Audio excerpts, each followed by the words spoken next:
Contrast uncut, yeah, you know that's us. Where we only speak the real and the real rock with us. Where we motivate the people and politic on success. Oh no, we ain't DJ Khaled, but they swearing we the best. Contrast uncut, contrast uncut, contrast uncut, contrast uncut.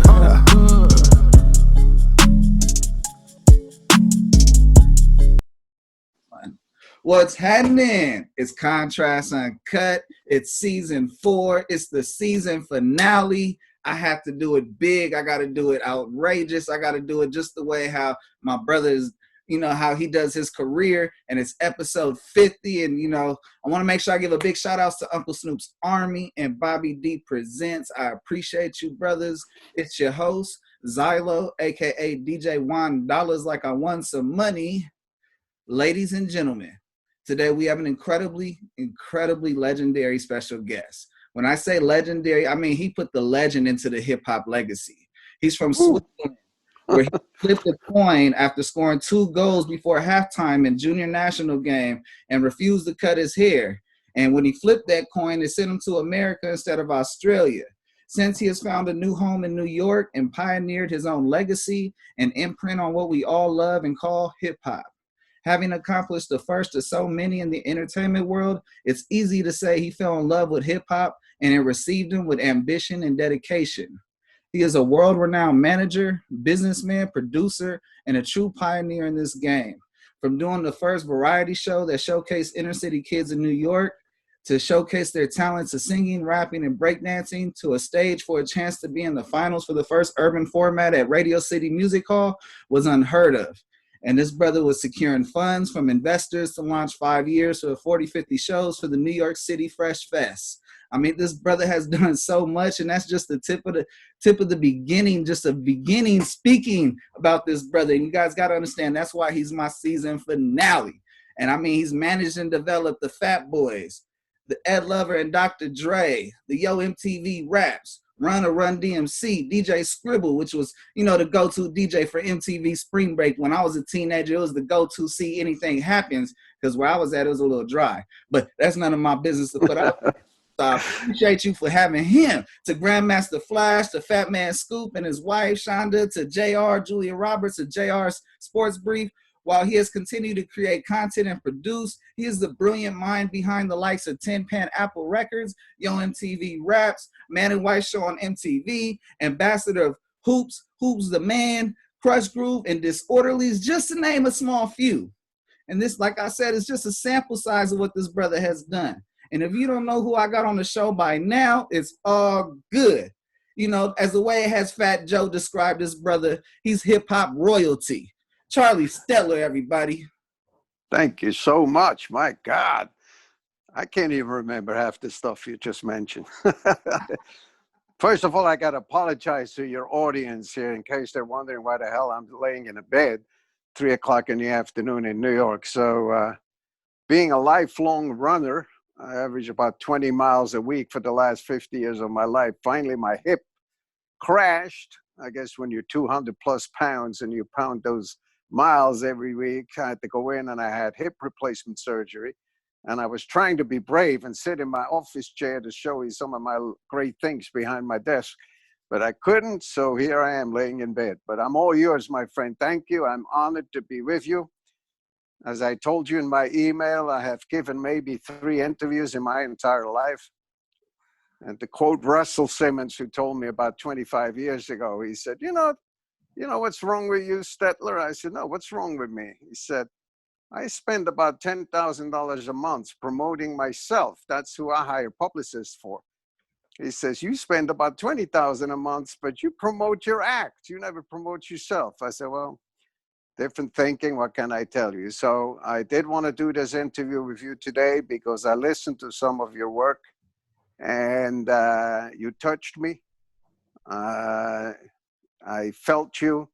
And I felt that you be fair, which is one of the reasons why I don't give interviews, because I have no problem understanding why African-American people or other brown people, Latinos, would say, who the hell is this white guy from the Swiss mountains coming over here and taking over our stuff. That was never my intent. I'm humbly accepted by the community. I'm just a promoter at heart, always have been. And it just so happened that in 1981, I fell in love when I walked into the Roxy and I saw a whole bunch of kids breakdancing, rapping, graffiti, had no clue what it was. But as I stood there on the stage, it was a group who I never heard of. And they were dressed in full leather regalia. Forgive my accent, I'm still learning how to speak English. And the guy happens to be walking up to me, and I got scared to death. He looked like 6'5", and he said to me, "Hey, you're the crazy motherfucker we saw on television yesterday, right? On Midday Live." And I said, "Yeah, you were wearing a gorilla suit, right?" I said, "Yeah. And you were selling noise for Christmas for people who can't sleep at home?" I said, "Yes." I said, "You know what this is? It's called hip hop. We could use you." And that was my entrance. So long live Africa Bambaataa. Thank you, my friend. He got me into the game. Wow. Not only did you start with a gym that probably weighed about 30 carats, you also hit some real history from the very beginning that people, oh my God, yeah. People don't realize how much history in hip hop and where it began and where did the attention go from. This is a you know, not necessarily a sport, but something we invest our time to, into this could make us some money. This could be very valuable into the future. And you understood right. business standpoint from the beginning. You took sounds, and I'm sorry, man, my producer got in here late and he just had his whole sweater block my camera. And you know, it's all right. He just knows I keep it real. So sometimes I just go, you know, tell him we saw his ass. He can sit down now. So it's all right. Yeah. Sit down. We gave you the whole attention. Actually, he waited outside for like 3 minutes, but I was slowly, and he came in so slow that he got all the attention on him. It's so good. You know, back to what I was supposed to be talking about. I'm talking about this genius from the very beginning recognized something that, hey, they have a thing called Christmas is going out here, and you created sounds, and they sold so quickly. And I read that you sold out. You know, it went from, well, I give you a little more background than what you probably read. I was probably, and still am, the only illegal alien from Switzerland. So, you know, the Swiss are very properly educated, properly behaving people. And it's not normal that a guy would arrive in New York, as you did in the opening, because they fired me from my soccer team because I refused to cut the hair, which then I had some. And sleeping in Central Park the first night, getting robbed, having a guy with me from Switzerland who said he could speak English, turns out he couldn't. Standing in the middle of Times Square, 19 years old, trying to speak French, German, Italian, and realizing that absolutely nobody gave a shit what I said, and just kept speaking in English. To getting on a train, wanting to see the Apollo, because I grew up on all these albums, seeing the Apollo and coming up there, and the Apollo being boarded up, and then sleeping in Central Park, getting robbed. And then my buddy getting, immigration. The next day they send his ass back to Switzerland because they caught him working. And me saying, well, I ain't going home. There's no way I'm going home. I don't care if I can't speak English. So I started doing what, I think one of the reasons I used to say to Dr. Dré and Ed Lover and Run and all of them, I think one of the reasons why I was accepted by the community is not only am I a hard worker, but they knew that, yes, African Americans and brown people could get in trouble with the police and all this kind of stuff. But if you're an illegal alien, you spit on the sidewalk and a cop arrests you, he can send your ass back home. So I was running around for 8 years scared to death that something would happen to me. So I could never work legally. So I had to do a whole lot of illegal stuff. 42nd Street, Times Square in 1981. For the ones of you who are too young, just Google that scene. And then picture me handing out, whatever, massage parlor cards, whatever I had to do to survive. So I then went underground and I became a furniture mover. That's not the last thing I ever wanted to be. And I would get up 6 in the morning, and the company that I worked for did mostly eviction jobs. So imagine me and a white guy pulling up in a U-Haul telling people they're getting evicted and take their furniture out. So it was not too cool. And I got more and more and more and more frustrated. And then one day, I got a bigger job. I moved to president from Newsweek. And I remember being in the kitchen packing his furniture up, and I kept talking and talking about the American dream, how I was going to hit it one day really big. Mm-hmm. And he came into the kitchen about 10 in the morning, and he said, you know what? You know what's your problem? You talk too fucking much. And I said, oh, yeah? And he said, yeah, you talk all about what you're going to do. Why don't you do it? And I said, what do you want to do? I said, well, right now it's 1980. Roller skating is a big thing, and there's a club called the Roxy, but they only let white people in. So I would like to open a roller skating ring that let everybody in. And he said, I'm going to give you a business card here. And he handed me that card, and he said, if you get this guy, if you convince him to invest, I'll put the rest of it up. And I had never raised money up until that day. So the next day I was delivering a piano into Carnegie Hall, and I only had a 1-hour lunch break, and I didn't have a suit or a tie. So I rented one, and I changed in the back of the truck, and I ran up to this guy's office, scared to death. Didn't know who it was. His name was Stuart Sheftel. He was a Republican guy. And I remember when I came out of the elevator, every photograph on the wall was him and a president and him and a governor and whatever. I've never been around people like that.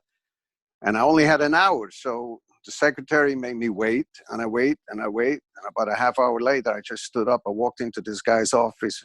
He had his legs on the desk. He said, my name is Charlie Stettler. I can make you $1 million. I'm sorry to interrupt you. Blah, blah, blah, blah, blah. And the guy put his phones down. And he said, I think I've just been kidnapped or hijacked. I don't know. Who the hell are you and what are you? And I said, I want to build a roller skating disco. Mr. McCabe said, I should convince you. And the guy says, I'm in. So I went home and I called Mr. McCabe from Newsweek. He was in Spain on vacation. He didn't believe me. He said, there's no fucking way Stuart Sheftel has ever invested in anybody. That's why I sent you there, because I wanted to get rid of you. Well, they had to put up the money. So for $250,000, me and my partner, who also happens to be my wife, who later on married me so I could get a green card, we built Busby's roller skating disco. And we had a puppet outside that was dressed like hip hop. And we said, couldn't get in at the Roxy. And 2 nights later, I wasn't into that kind of music. I was into rock and roll. My wife, Linda, she called me up, said, have you ever heard of Chic? And I said, no. I said, well, there's a guy named Nile Rodgers. He's going to come down here tomorrow night to celebrate their platinum album. And we took off. And from there on, we had every major artist came down for the roller skating thing. And I thought I made it. I wasn't yet 30. And then all of a sudden, we told that we couldn't get the liquor license because the investors that we had were dirty. And I said, Jesus Christ, this seems to be happening in my life. Every time I get right to the finish line, this guy's in jail, that guy's in jail. So I lost the liquor license. Sorry for the long-ass explanation how I got into the noise. But with the last $500, me and Linda flew down to Barbados. And when I got off the plane, Zylo, I'd never been in the tropics. I just said, I'm going to die here. But then at night, I couldn't sleep because I live on 22nd Street where there's noise every night. There is an ambulance place over here, fire department over here. And I said to Linda, I'm going to go back to New York. I'm going to stick a microphone out the window. I'm going to record the sounds of New York. And then I'm going to put on a gorilla suit. Don't ask me why. I'm going to walk against traffic and I'm going to distribute. This is before phones. You didn't have Google and all that. I'm going to distribute flyers. So I walked right into the New York Post, walked right in Daily News. And there was only pay phones. So every 2 hours I would call Linda and say, did anybody call? And I said, we're selling noise for people who can't sleep in the country. And she said, no, man, come home, okay? So I went to Bloomingdale's, and the guy at Bloomingdale's told me, Bellevue is only 10 blocks away. That's for people who are mentally retarded. And then the guy at Macy's slapped the door in my face, and then I almost gave up, Zylo. But on the next day, and this is where I learned how to promote, the next day there was a mayoral race in New York City. And the guy that was running against the other guy was standing at City Hall steps. They had a press conference, and I walk up to him. He's on the steps. I'll send you the picture. And I put my arms around his neck, and my cassette of New York City noise in front of me. It was called Tim Panapple. And he says to me under his breath, get the fuck away from me, you stupid gorilla. And I said, I'm here for the same reason you are, asshole. Promotion. The next day, the Daily News had the front cover saying, if Lou Lerman is so dumb, why is he talking to a gorilla? And that night, we sold 250,000 cassettes of New York City noise, the worst recording you ever heard of in your life. And I ended up on every television show. And that's how, when I went to the Roxy that Friday night, that gentleman who turned out to be Africa Bombada said, I saw you on TV yesterday in your fucking gorilla suit. We could use you for hip hop. That's how it all started. Sorry. Wow. I mean, when you go down memory lane, I mean, you can literally tell me what paint was on the wall, what the like. I mean, you could even tell me what the reflection of what you had on and how long your hair was. Exactly. So, you know, I didn't know anything about the urban radio. So I was listening to NEW, which was a rock station. So I started asking around my black friends, is there a station here? And one of them was called WBLS. And WBLS was the big urban station in New York. And I got lucky, Zylo, because I would call these people for a meeting and they said, who are you? I said, I'm the guy that's selling noise. You probably saw me on Good Morning America, whatever. And people would invite me, just they wanted to meet this idiot, you know, selling noise.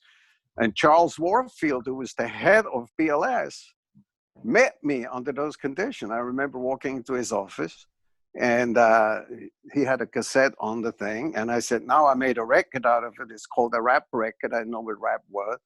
And I said, I would like to organize the first citywide breakdance and rap contest. And he, Charles Warfield, said, you're out of your mind. I don't know. We don't play hip hop, although we have Mr. Magic on Saturday night. He plays 2 hours of rap. If you can get us a sponsor, I will give you, I always remember, I'll give you $70,000 worth of radio advertising.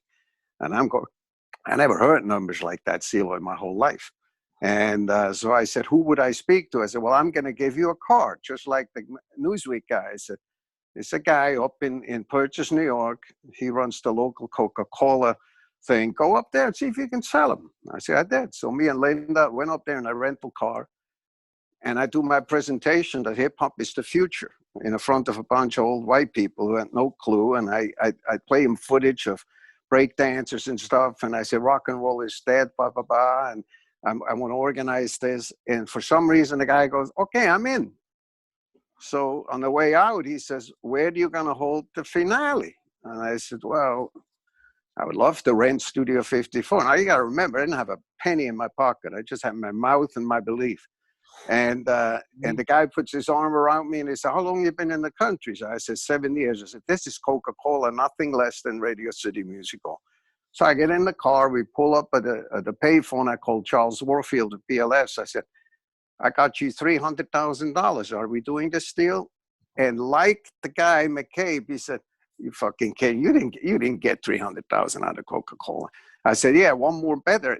Every bottle of Coca-Cola for 3 months is going to have a tag in all 5 boroughs where people can enter for breakdancing. He said, I don't believe it. I said, okay, I'm going to come to your office. We get into his office and he's sitting there. Mr. Magic is coming in. And he goes, so what are we going to do? I said, we're going to organize a 5-city, 3 months breakdance and rap contest. Sala Batello from the Disco Fever, who is the original godfather, in my opinion, of hip hop. That's where Kool Herc and DJ Hollywood and all these guys started, helped me organize the whole thing. And then get her to the Radio City Music Hall. And on May 22nd, May 23rd was the night. We gave away the tickets, Zylo. I didn't charge. I gave every borough, a president or borough, you know, people who are working with the kids, I gave them each 1,000 tickets so that for the first time in the history of Radio City Music Hall, 5,680 inner city kids could come to Radio City. I had no idea that there never was a black concert in that building. And the day before we went in, it was Sala Batello, me and Linda. And the local union guys said to me in front of them, we will never allow niggers at Radio City Music Hall. And I didn't know, I know you're going to laugh right now, but I didn't know the word nigger. I grew up in Switzerland. We grew up on music like Wilson Pickett, Sam and Dave, Booker T, Otis Redding. Even though we couldn't speak English, we loved that kind of music. So I go out in the hallway and I said to Sal, what does that mean? They won't let in here. He goes, Charlie, just calm the fuck down, because I have a bad temper, right? As they said, well, what does it mean? I said, well, it means the same as salami fara in your language, what you call the Italians. So I did get a little angry, and I went back inside and I said, fuck you can't do this. And then I went out to Charles Warfield's office and I said, we're going to send out a press release that Radio City Music Hall does not allow ends in their building. And that's when Radio City Music Hall called up and said, the building is yours. And I understand we're the only people that ever had a freaking concert in that incredible building with no union, nobody working from Radio City. It was all Salabatello's people from the Fever that came down there and worked, Mandingo, because he only hires ex-convicts. So all these ex-convicts were doing security. Mr. Magic was hosting the show. And here we are, and I'm producing this. I have no idea where my life is going. All I know is about 20 minutes before the end of the show, Linda said, come out here, you got to see this. And I walk out, and there's 5,600 kids going bonkers, and there's 3 guys on stage who are just tearing down the house, and they called themselves the Disco 3. And one of them was the Human Beatbox, and he just blew the whole fucking building away. Swiss television, which Swiss people hadn't spoken to me in 10 years, sent a crew over there to film this whole thing. So we're all very happy. And Linda said, yeah, but you know what you promised them? You promised them a record contract. I said, oh shit, I knew nothing about the record business, so I don't know what to do. So I said, well, let's just first celebrate the winners, and they won. And then the next day, Swiss television said, we want to bring you back to Switzerland to talk about what it was like to live as an illegal alien in America and finally making it. And I said, I only come if my guys can come with me. Now you got to remember the Disco 3, Marky D, Cool Rucksky, and Buffy, they had never left Brooklyn. Wow. So they did not want to go. And then God bless Mrs. Wembley, Cool Rucksky's mom came to our apartment the night before. She said, Mr. Charles, Cool Rock is very scared of flying. He'd be happy to leave a week earlier if he could. And I said, well, there's this problem called the ocean in between. So we're not going to be able to get over there in time. And then finally they arrived with me in Switzerland. Picture 1984 in the whitest country in the world, 3 guys who called themselves the Disco 3, walking around. And I remember Marky D saying to me, man, what are you taking us to, a Ku Klux Klan convention? And I didn't know what Ku Klux Klan convention was either. I didn't know any of this stuff.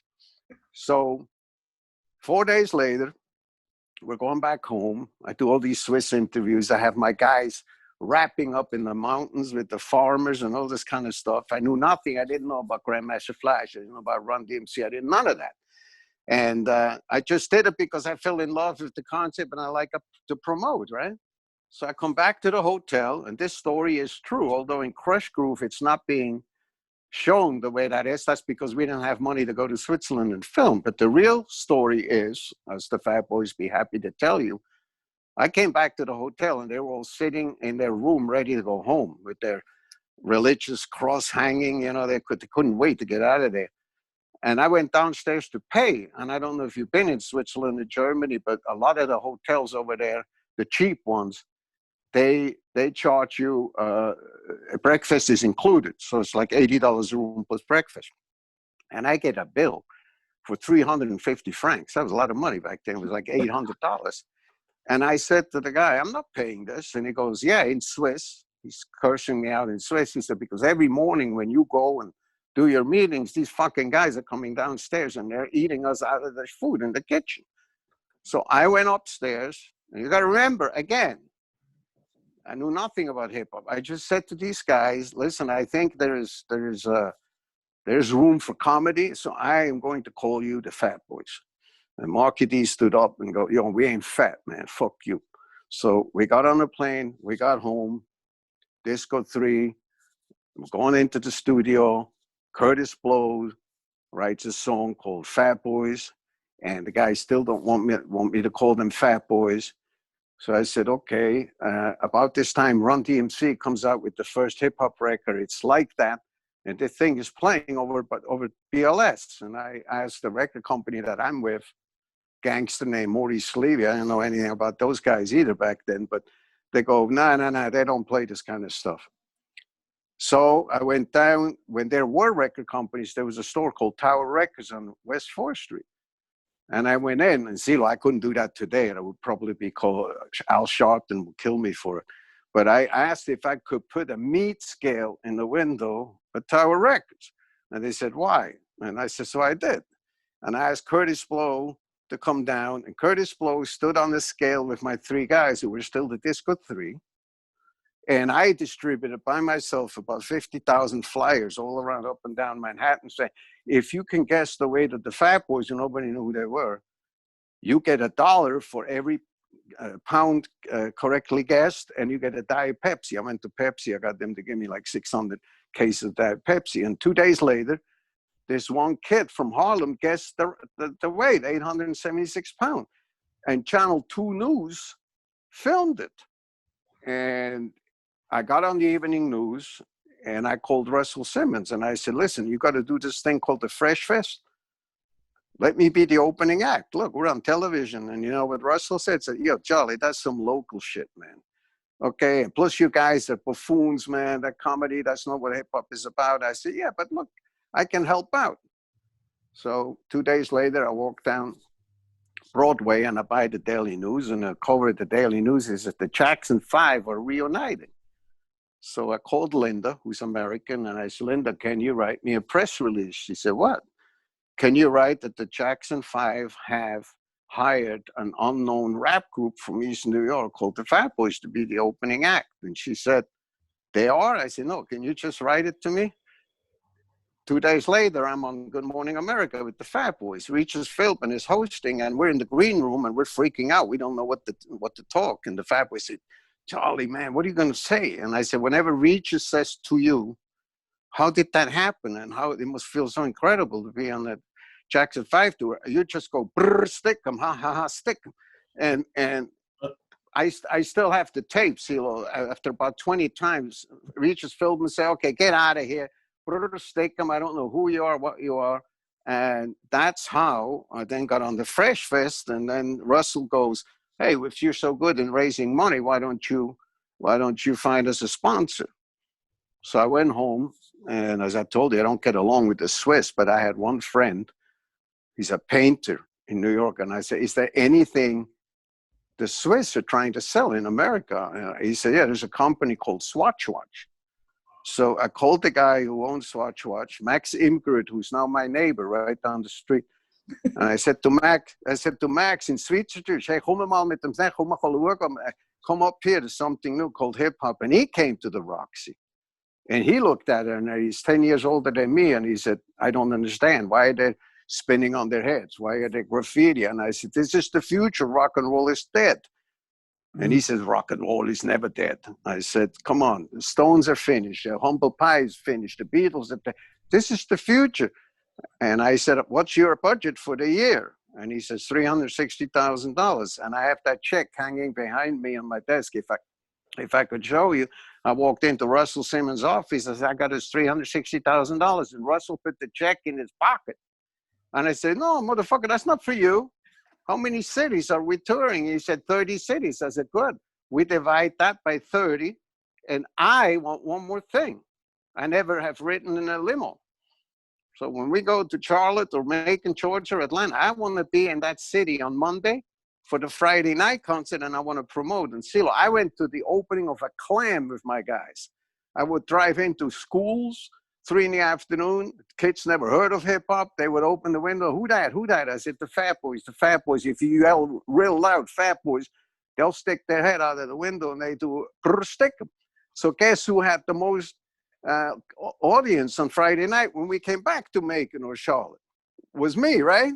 Yeah. And I did this for 8 years with Ricky Walker, God bless him, who later on then did the Universal Soul Circuit and all this stuff. So when the first records came out, Fat Boys went platinum, Fat Boys went gold, and Russell hates me to this day because I guess I wasn't natural. I didn't come from the hood.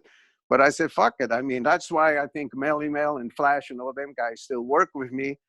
And similarly happened with your MTV RAPS. When the Fat Boys' career was over, Dr. Dré walked in my office and said, hey, we're trying to get this thing off the ground. MTV doesn't play hip-hop. So I went in and did what I did with Warfield and the Newsweek guy and everybody else. And I said, you're a racist company. You're not playing hip hop. That's how fucking MTV Raps got off the ground. Okay. So that's why I never talk about it, because people are going, this guy is delusional. He's making shit up. But that's the real deal. Are you called him out? I call him racist company, just like I called MTV when I did Fat Man Scoop and Sean, the man and wife, then when they wouldn't put us on, because I said, you can't deal with a happily married hip hop couple. Does everything need to be Flavor Flav and black people slapping the shit out of each other on VH1? Ours is a positive thing. Two African-American people laying back giving sex advice. How could you not put that on? But they wouldn't. So I walked in there and say, if you don't let me put this on air, then Fat Man Scoop will go on air tomorrow morning on Hot 97 and say you got a racist company. So that's how I've been functioning my whole life. I just kind of stay in the background. And then now that I'm with JR, you know, I fell in love with JR because I didn't know about social media. And when they did Man and Wife, I said, who got us 10 million views on, back then, it was before Instagram, whatever. They pointed to this guy. He's a 21-year-old African-American kid, happens to be Fat Man Scoop's nephew. And I remember going to his computer and I said, sir, I'm so impressed. How do you do this? You watch baseball, you watch NFL, and then you do all our work. And he turned around to me and he said, it's called multitasking, sir. And I said, son of a bitch. I didn't know what that meant. But he is now with me, and he's now the #1 sports guy on YouTube with 80 million views. He's blowing up on the rating. Look, I just love what I do. I absolutely, every opportunity, somebody needs help. And if I like what they do, I'm there to help. So I'm sorry for this long-ass intro, but I wanted you to know. No, but it's so important because you are so genuine to the craft. You know, that's the whole thing, is that not only that you see what's real and what's right, and you fix the problem, you're a problem solver. That's your natural gift. And from there, you apply pressure. You're like, hey, I see this as a problem. You don't see it's a problem. Well, let me call a spade and see how you like it. And you were able to do that through and through. And I'm just, you know, to say. Well, look, even the person who introduced us, Echo, right? Freeway Rick Ross's right-hand guy. I mean, God bless you, Echo, and thank you. But I remember how I was introduced to them. Big Les, who I also manage still to this day. Big Les, who was the host of Rap City, right? Les just left the office here. I love her. We've been working together for 40 years. And Les said to me, do you know who Freeway Rick Ross is? And I said, yeah, I know who Rick Ross is. He said, no, not Rick Ross, who stole the name from Freeway Rick Ross. So I said, okay, let me educate myself. So I got off the phone, I Googled, and I called Les back, and I go, why would that guy even want to talk to me? He's a legend. And he said, well, because when we interviewed him and Les interviewed him on her radio station, she said, there's a picture of me and you in the back of my microphone. And he kept looking at it, Freeway. And Les said, you know this guy? She said, well, I know of him. I said, I know he was in Crush Groove, and I know he did Disorderlies. He's a funny motherfucker. I like to meet him. That's how I ended up meeting with Freeway Rick Ross. So we hit it off. We had dinner together on Sunset Boulevard somewhere. And then I said at the end, why don't we work together on my York Cannabis project? And he said, yeah. I said, can I come and meet you? He said, you don't want to come where I live. I said, why is that? He said, I'll come to you. He said, oh, you're going to come to Sepulveda and all of that? I said, yeah, come there. As a matter of fact, 15 years ago, I was filming right there on that corner when the Ronnie King verdict came out, and Dr. Dré and Ed Lover and I were driven to the airport when all this shit went up in flames. He says, so you are going to come to me tomorrow afternoon? I say, yeah. So I pull up, Echo comes out. He goes, wow, you really drove here? I say, yeah, I really drove here. I says, I'm Beaker. Remember, I play the character Beaker in Crush Groove. I'm the only white guy, so of course everybody knows. And in 10 minutes, Echo will tell you, I had to laugh my ass off. A couple of black guys in their 50s going, yo, Beaker, can I take a picture of you? And Freeway's laughing his ass off. That's how I met Freeway Rick Ross. That's how my life goes, Zylo. It's just, you got to be genuine. You got to be real. I love hip-hop. Always loved hip-hop. I didn't have the language. I didn't grow up in the hood. I didn't. Of course, I respect the real masters, Nas and Jay-Z and all of them guys. But my guys weren't like that. And I just thought when in Switzerland, where they ate so much food, I said, call you the Fat Boys and the hell with it. Let's see. And we had a pretty good run, Zylo. I mean, we sold millions of records, you know. When Russell Simmons was at the Billboard Awards years later, and he hated my kind of genre of interpretation of hip-hop. And I know that, and I apologize for it all the time. But I remember he came out with a video, which to this day is my favorite, the greatest hip-hop rock collaboration, and it was Walk This Way with Aerosmith. Yeah. And I remember he walked by me and he said, got you. And I said, okay, so you crossed over now. So, and I walked home, Zylo, and I said, how can I beat that, man? Why not? Okay, so I'm going to think about it. And I said, okay, what did I grow up on in Switzerland? Oh, Chubby Checker, The Twist.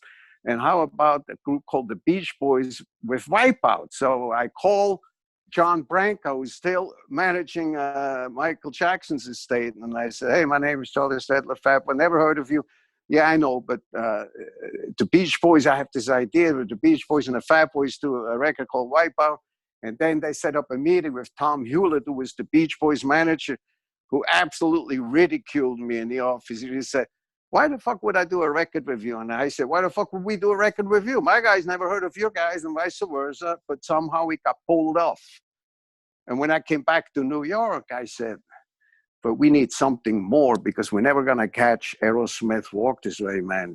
What can I do? So again, I'm a sports fan. So I read in the Daily News that Hector Camacho and Boom Boom Mancini had that big fight at Madison Square Garden, but they refused to show up to the weigh-in. And now you got to remember, Zylo, MTV is brand new. Right. So I walked my way down to Little Italy because I knew that Boom Boom Mancini was managed by a guy named Cha-Cha, you know, that kind of Cha-Cha, okay? So I sit with Cha-Cha and I tried to explain to him that it would be a good idea for his fighter, Boom Boom Mancini, to be in a video called Wipeout. And then he didn't know anything about anything, Cha-Cha. He said, I don't know what you're talking about. Well, when you get off the air, I want you to Google Wipeout, okay? And I want you to watch the intro of the fucking video. And what do you see? You see Madison Square Garden, a boxing ring in the corner left are the Fat Boys with Boom Boom Mancini, on the right side, the Beach Boys with Hector Camacho. And not only did that video go #1 for 16 weeks on MTV and #1 all over the world, the press who couldn't get these guys to the weigh-in. So now all of a sudden I'm in boxing. I'm back in LA in your part of the world. I'm at the Sunset Marquee and the door knocks. And I look out the door and it's Boom Boom Mancini 6 months after the fight. He go, hey, Charlie, will you manage me? I said, oh, hell no. I'm not coming near you, man. You're managed by Cha-Cha and those guys. But that's how. And then, of course, a few months later, I said to Russell, and I said, hey, I'm sorry. Walk This Way was #1 4 weeks. I'm in my 16th week. And then I followed that with The Twist with Chubby Checker. And when they did the Free Mandela concert at Wembley Stadium, there was no rappers. But the Fat Boys went on after Whitney Houston and before Dire Straits in front of 100,000 people. So you can make fun of me. You can laugh that I didn't take it seriously or whatever. And that's why I just don't do interviews, because I'm telling you the story, how it really happened and how it came about. I just love what I do. No, it's so amazing. When you see my expressions, it's like, it's not unbelievable. It's the blueprint of how you take an idea, you manifest it, you believe it, you put in all the hard work. You literally when a team of work that takes a promotion team, a street team, you know, record labels that hire radio promotions people that did what you did, and you saw the results before people even developed that field. You know, his nickname for myself that my family gave me was Mr. Make It Happen. But I'm a strong. You gotta make it happen, Zylo. You gotta make it happen, because nobody ever gave me shit. Nobody. I came here with $300, man. That's it. And I was illegal for 10 years. So it's like, okay, I understand the hustle. Okay, so if you happen to be black or brown, you come from the hood. Melly Mel always laughs when he's with me when we have lunch up at Sylvia's, you know, and the waiter comes out of the kitchen, starts singing Crush Grooving, and they do my lines from Crush Groove, right? Which I have 6 lines in that movie, Zylo. And to this day, there's not a day that goes by when I sweep in front of my apartment building here. Some guy yells off the garbage truck, "Yo, Beaker, you can't afford a fucking guy to clean for you." I mean, it's still that popular. And watch what I'm about to do. It's the 35th year anniversary. Yes. And come Black History Month, you know I'm going to release Crush Groove and Yo Cannabis Comedy, because I'm just going to keep going until I die. And that's it. Yeah. End of story. Yes. No, that aligns perfectly. You know, I got to tell you, time is the most finite thing we have on this earth, brother. And I got to make sure I tell you how much I appreciate your time, for you fucking with me, fucking with the viewers. I normally say it from the beginning, but we went so far off what we normally do that you stole the light, the attention, because the flowers need to be given for your abilities and what you've been able to contribute. And I mean, this is just the beginning. This isn't even the transitions. This is this is where so much of history and how we do things today is why we do things that way. There was a blueprint that someone else saw. And, you know, well, tell your fans to be careful, because, you know, sometimes I go a little bit overboard. So like about a few years ago, when I got Warner Brothers to convince to give me money to do Disorderlies, the movie, right? And that's another story. I tell you someday how I get that done. So Disorderlies comes out, Zylo, and I'm stupid enough again, because I don't know any better. I'm thinking we're going to get what they call a premiere, right, in Hollywood. So I called George Jackson, my best friend back then, God bless him, George Jackson, who did Crush Groove with Doug McHenry and me. And then later on, George and Doug did New Jack City, and George and I became best friends. So I called George up. He's in Hollywood now. And I go, "Can we get a premiere, man?" And he goes, "No, Charlie, it's a fucking hip hop movie. You're not gonna get a premiere." And I said, "Well, I don't take that. I'm not gonna accept that." So me and Linda, we rent the theater in New York the night of, and instead of bringing people in a limousine, we hire every ambulance we can find, and we bring all the stars, Eddie Murphy and all those guys, in an ambulance. And that made a little bit of press, but not a lot. So I called George up the morning after, and I said, what do I have to do to be taken seriously in Hollywood? He said, "Oh, Charlie, man, you have to first be American. You have to be, you have to be out here, just because you did Crush Groove and now Disorderlies, they're not going to really like what you do." And I said, "What? How do you become famous in Hollywood?" He said, "You have to be written up." What's the thing called? A Hollywood Reporter or a Variety. Right. So I said, "Can we get an article?" He said, "No, dude, we can't get an article." So I said, "What about that scene in Disorderlies where the fat boys go to jail, and we needed some freaks in the jail cell?" And my wife, who did all the artwork on the movie, dressed us. You are dressed as Chicken George. My lawyer is dressed in a gorilla suit, and she dressed me like a woman. She said, "I always wanted to dress you like a bitch." And, I'm good for anything. So I'm standing there in my high heels, in my fishnet stockings, in my garter belt, and I take this picture. And I said to George, "What if we put that picture in the Hollywood Reporter, and Linda will do the copy, and she'll write, some producers will do anything to get the picture in the can. Disorderlies opening at a white screen next week." So this, got to remember, this is before iPhones or even fax machines. So about 11 o'clock the night it goes to print, I sent you both pictures before now. George calls up and said, "Charlie, tell me this shit didn't go to print yet." And I said, "It's about to." He said, "You have to airbrush me out. If I am standing next to a white guy in high heels and fishnet stocking, on page 2 in a Hollywood Reporter, and a guy in a gorilla suit, I'll never work in this town again." So we were able to stop it. I, on the other hand, appeared on Monday morning, and I paid $10,000 of my own money for that ad. I'm going to send you a picture when we finish. And this apparently caused a bit of a ruckus, because by 3 o'clock in the afternoon, Linda calls me, says that Mark Canton, who was the head of Warner Brothers, they want you in their office ASAP. There's a first-class flight booked for you to go to Hollywood. Now, Zylo, I've never been in a first-class flight. So I'm going, a new experience. I'm stupid enough to think they're happy with this. Linda says, no, they did not sound happy. So by the time I got to the office, me and George got cursed out for about an hour. of what you do not do, and you cannot just put a fucking ad like that in Hollywood Reporter, which you're gonna love because you're gonna just crack up. And don't you ever do that again. You have to sign a letter to never do it again. I says on the 2 conditions. I want a 3-picture deal for the Fat Boys. I talk like I knew what I was talking about, and I didn't know nothing. And I want $1 million marketing budget. I got both. That's how the Fat Boys got the 3-picture deal with Warner Bros. Now, fast forward 6 years later, Ed Lover and Dr. Dré sitting in my office in Dré go, hey, how come we can't make a movie? And I said, about what? Did the Fat Boys ever had any type of reservations because of the commercial success? They were almost deemed like they were towards the end, like Three Stooges. Yeah, exactly. Towards the end, they hated me. Absolutely, especially Marky D, who was a great producer, started working with Mary J. Blige. And they did tell me, as you turn us into buffoon three Stooges kind of thing. And I said, you know what? It's what I knew when I came here. You're absolutely right. So I understand if you want to give it up, and they did, and it was not an amicable parting. We're okay right now. Yeah. Many years later, but that's all I knew how to do. And Please was good though. Well, I will tell you this much.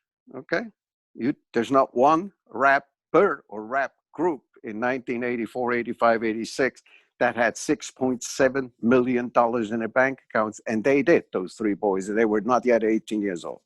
Okay, so I don't give a shit what you hear from who, and that's what I said to the people at Unsung when they did the documentary, and it was very convenient that part I just told you, this is why I don't do interviews, that part was left out. Me and Linda appeared on the set saying, yeah, we hear these rumors that we misappropriated funds, that we turned them into 3 Stooges, all this stuff. I said, yes, we turned them into perhaps too comedic, but on the money side, nobody ever made that kind of money back in the 80s. Why do you think everybody else who was on the Fresh Fest, from Houdini to LL, everybody always came to my room at night going, hey, man, can you help us? Because you know how I managed? I didn't take 20% when they got the movie of Warner Brothers. I attached myself as a producer.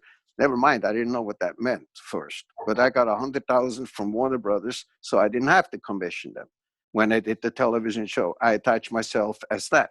When I got the sponsorship deals, I made Swatch Watch pay me the 20%. I never took money from the Fat Boys. That's how they were able to make so much money. We never had CAA, ICM, or what's the other one?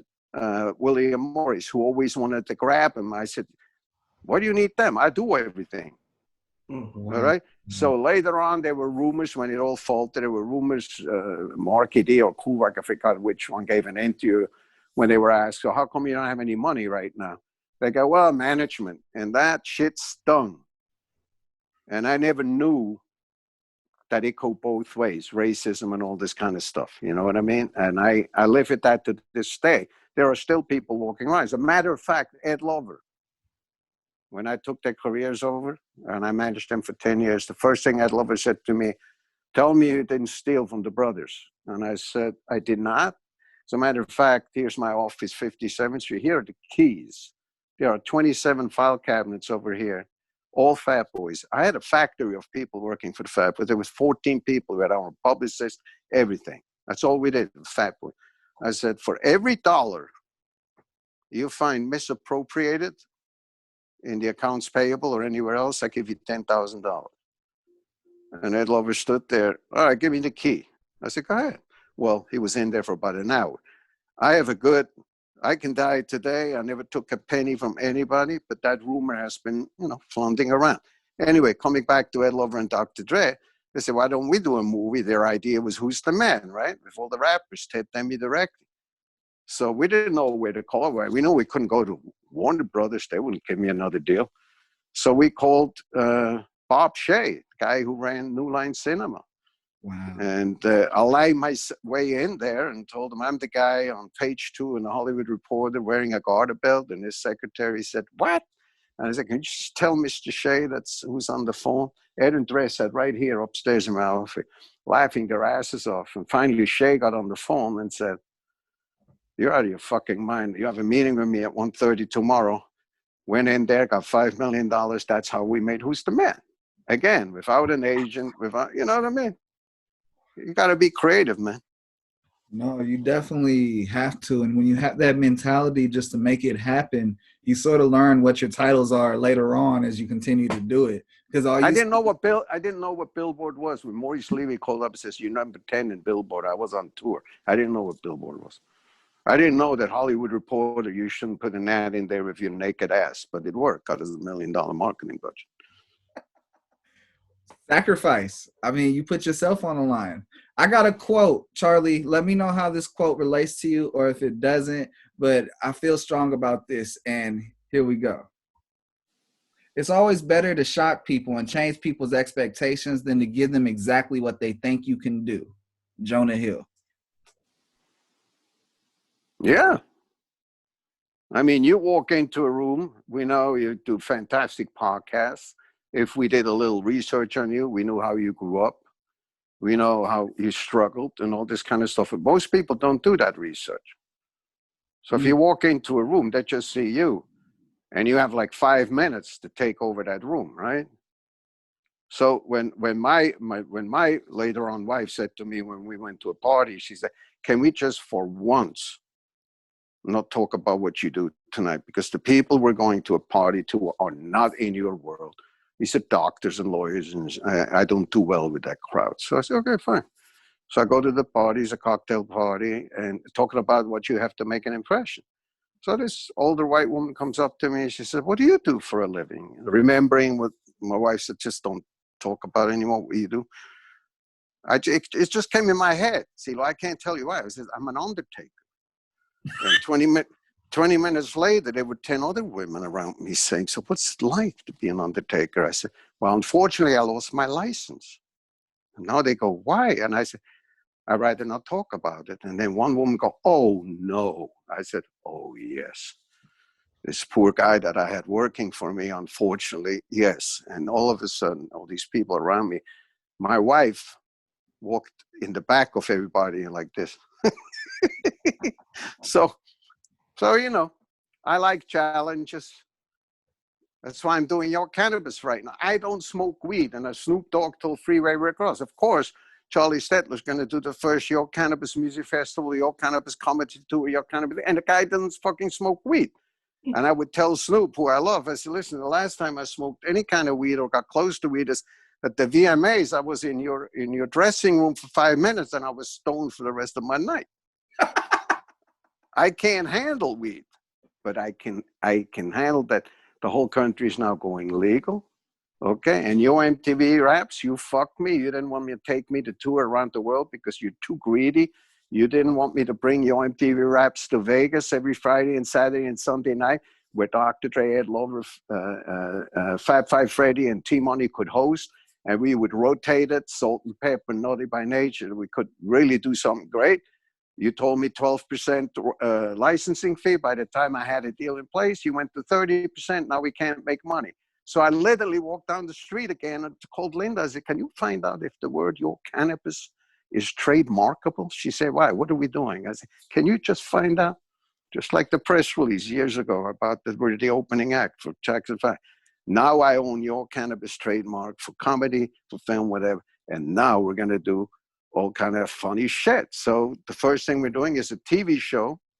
I didn't know. I'm going to be honest again with you. I'm always so honest. I didn't know what 420 meant, Zylo. So when my younger guys who stone all the time tell me 420 is a fucking holiday, Charlie, I said, "Well, then why don't we do a comedy show where every comedian has to tell a joke in 4 minutes and 20 seconds? Boom, I sold it to Netflix.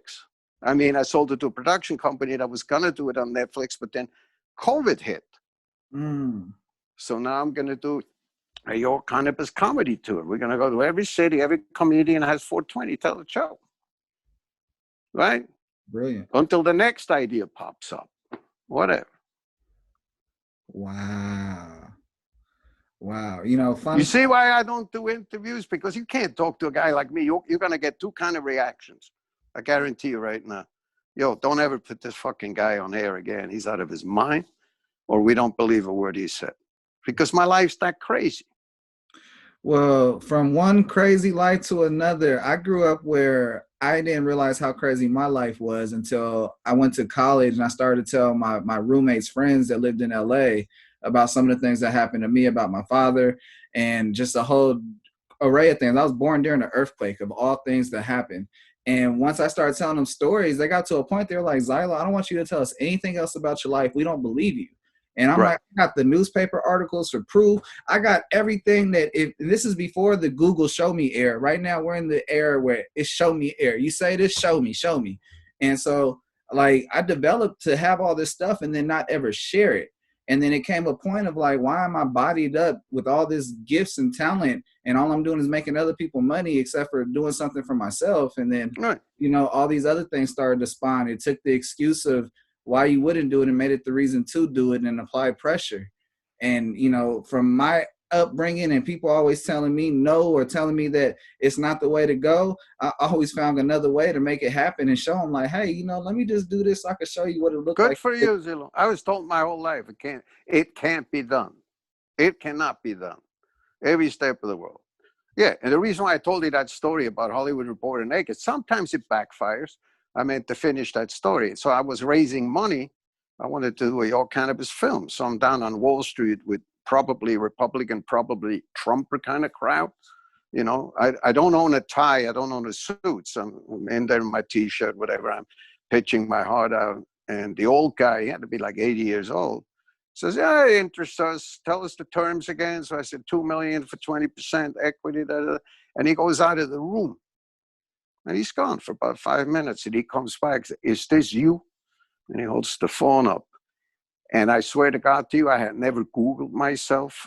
I didn't know. Like if you go on your phone right now and you punch in Charlie Stettler and you go to images, the first fucking picture that shows up is me with my garter belt and high heels. Are you going to do it right now? Good. He's going to do it right now. Punch in Charlie Stettler, Stettler. Then go to images.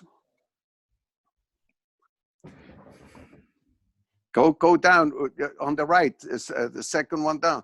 There you go, brother. That's me. That's how I got $1 million and 3-picture deal from Warner Brothers. Can't make it up, right?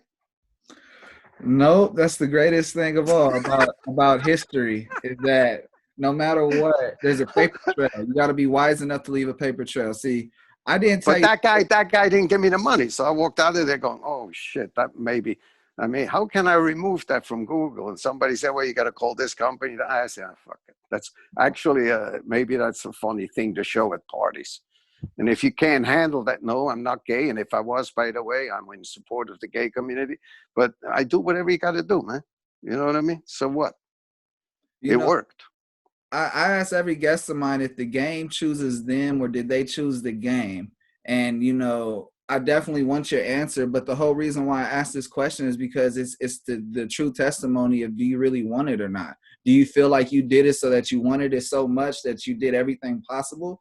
Or do you feel like you were blessed that you were given the opportunity so it chose you? I'm really blessed and waking up 15 times a night to the detriment of all the people that are around me. They go, oh, here he goes. I really have about 200 freaking ideas a day.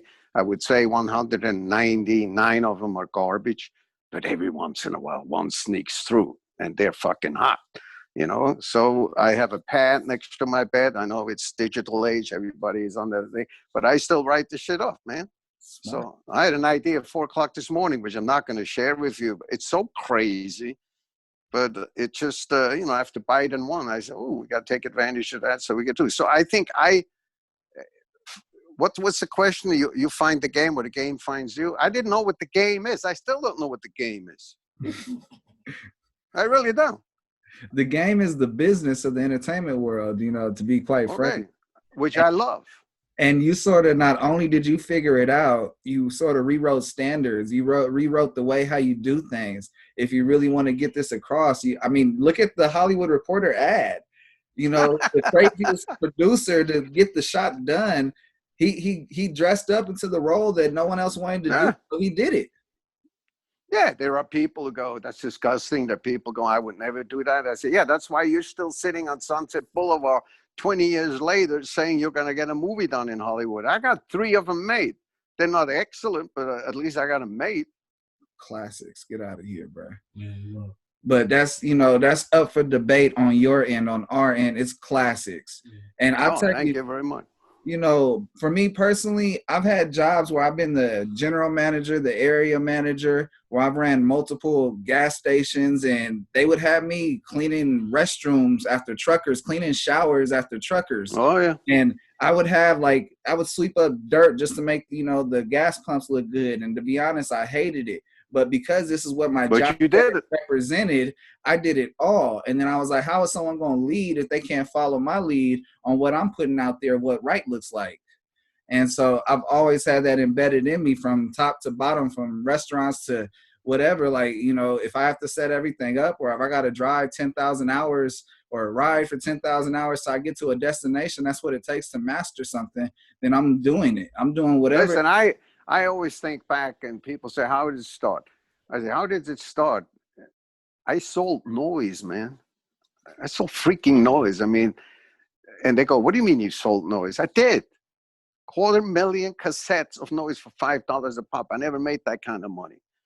Now, what I didn't tell you is that in order to produce 250,000 cassettes in 1981, that cost 85 cents a cassette. Do you think I had that kind of money? No. So I had to go to Brooklyn and get the money. So the people in Brooklyn made a lot of money. I made a little bit, but their return was very healthy.